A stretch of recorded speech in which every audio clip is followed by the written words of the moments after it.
Kalau dengar kata kesadaran, apa sih yang pertama kali muncul di pikiran Anda? Sesuatu yang mistis? Spiritual? Gimana kalau ternyata jawabannya itu jauh lebih dekat, lebih membumi? Ada di dalam tubuh kita sendiri loh, di cara kerja otak dan sistem saraf kita. Yuk kita coba lihat kesadaran dari sudut pandang biologi yang mungkin bisa mengubah cara Anda memandang diri sendiri. Oke, sebelum kita mulai membangun pemahaman baru, kita perlu hancurin dulu beberapa mitos yang sering banget kita dengar. Kayak, apa benar kesadaran itu ada di satu titik di otak? Atau, apa benar kesadaran bisa hilang gitu aja?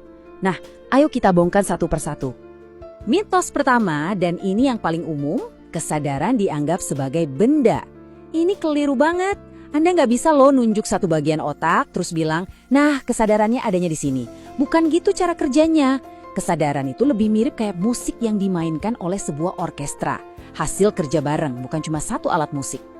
Mitos kedua, kesadaran itu kayak level yang lebih tinggi yang harus kita capai. Seolah-olah ada tangga spiritual yang perlu kita panjat. Padahal kenyataannya nggak gitu. Kesadaran itu bukan sesuatu yang ada di atas sana, tapi justru terjalin erat banget dengan semua fungsi biologis kita di sini saat ini juga. Dan mitos ketiga, ini penting banget. Kesadaran itu bukan kayak saklar lampu yang bisa on dan off. Dia nggak benar-benar hilang waktu kita tidur atau pingsan. Kualitasnya cuma berubah. Coba bayangin air deh. Bisa jadi uap, bisa jadi cair, bisa jadi es kan?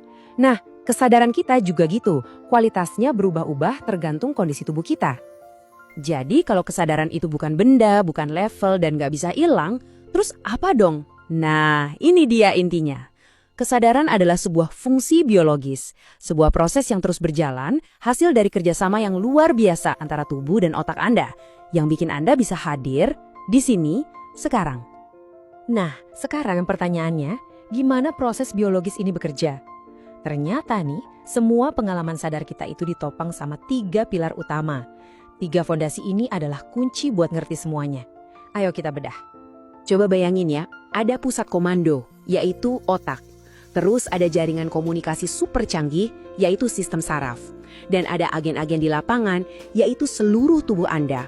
Ketiganya ini non-stop terus-terusan bertukar informasi. Setiap detak jantung, setiap tarikan nafas, setiap rasa pegal, itu semua adalah pesan dalam sistem ini. Terus gimana caranya si pusat komando alias otak tahu apa yang terjadi di lapangan? Lewat sebuah proses keren yang namanya interosepsi. Anggap aja ini indera keenam internal kita. Otak kita itu secara konstan nguping bisikan-bisikan dari tubuh. Detak jantung, ritme napas, otot yang tegang buat ngebangun gambaran tentang kondisi kita saat ini. Dari semua informasi internal yang masuk tadi, sistem saraf kita cuma ngambil satu kesimpulan paling dasar. Gue lagi aman atau lagi dalam bahaya? Nah, jawaban dari pertanyaan simpel itu akan menempatkan kita di salah satu dari 2 mode operasi. Dan 2 mode inilah yang menentukan kualitas kesadaran kita dari waktu ke waktu. Coba deh, lihat perbedaannya di sini. Jomplang banget kan? Di sebelah kiri, mode aman, amigdala alias pusat alarm otak kita lagi tenang. Korteks prefrontal, bagian otak yang buat mikir rasional, aktif sepenuhnya. Hasilnya, kesadaran yang jernih, luas, dan tenang. Sekarang bandingin sama yang kanan, mode bertahan. Amigdalanya nyala, korteks prefrontalnya malah melemah. Kesadaran kita jadi menyempit kayak sorotan senter. Fokusnya cuma satu, ancaman. Jadi, apa sih tanda paling gampang kalau kita lagi ada di mode aman yang jernih itu? Jawabannya simpel banget. Adanya jeda. Sebuah ruang kecil, sebuah spasi antara stimulus yang datang dan respons yang kita berikan. Jangan pernah remehkan kekuatan jeda ini ya. Di dalam ruang hening sesaat itu, disitulah keajaiban terjadi. Di situ kita bisa beralih dari sekedar bereaksi secara otomatis menjadi memilih respons kita dengan sadar. Disitulah letak kekuatan sejati kita. Oke, sekarang ayo kita coba bawa pemahaman biologis ini ke area yang seringkali dianggap agak misterius. Gimana ya kerangka aman versus bertahan ini bisa ngejelasin pengalaman-pengalaman yang sering kita cap spiritual? Yang ditunjukin sama ilmu neuroscience itu menarik banget. Momen-momen di mana kita merasa damai luar biasa atau merasa menyatu dengan alam semesta itu ternyata bukan sesuatu yang mistis. Itu adalah penanda biologis dari sistem saraf yang lagi ada di mode aman yang paling dalam, paling tenang, dan paling terintegrasi. Nah, ini mengubah cara kita memandang segalanya. Pengalaman-pengalaman puncak ini bukan tentang mencapai sesuatu di luar sana, justru sebaliknya.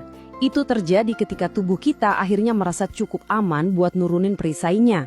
Kesadaran yang luas itu muncul bukan karena kita berusaha keras, tapi karena kita merasa aman. Oke, jadi setelah kita bongkar mitos-mitos tadi dan ngebangun fondasi biologisnya, kita sekarang sampai di sebuah definisi kesadaran yang baru. Sebuah definisi yang nggak lagi abstrak, tapi praktis dan bisa kita pakai sehari-hari. Jadi, kalau kita simpulkan secara biologis ya, kesadaran itu adalah kemampuan seluruh sistem kita, tubuh dan otak untuk melakukan 3 hal ini. Hadir di momen ini, merasakan apa yang lagi terjadi di dalam diri, dan yang paling penting menciptakan jeda sebelum kita bertindak. Udah, itu aja. Sesederhana itu tapi dampaknya luar biasa. Sampailah kita di pertanyaan terakhir yang paling penting. Terus, buat apa ini semua? Kenapa kita harus peduli buat melatih kemampuan hadir, merasakan, dan memberi jeda ini? Apa sih tujuan akhirnya? Dan jawabannya bukan untuk mencapai keadaan super atau jadi seseorang yang spesial. Tujuannya adalah untuk kembali ke setelan awal kita, untuk bisa hidup secara utuh, di mana semua bagian diri kita terhubung dan selaras. Jadi saya mau tinggalkan satu pertanyaan buat Anda. Seberapa sering sih Anda benar-benar ngasih izin ke diri sendiri buat hidup dalam keutuhan itu?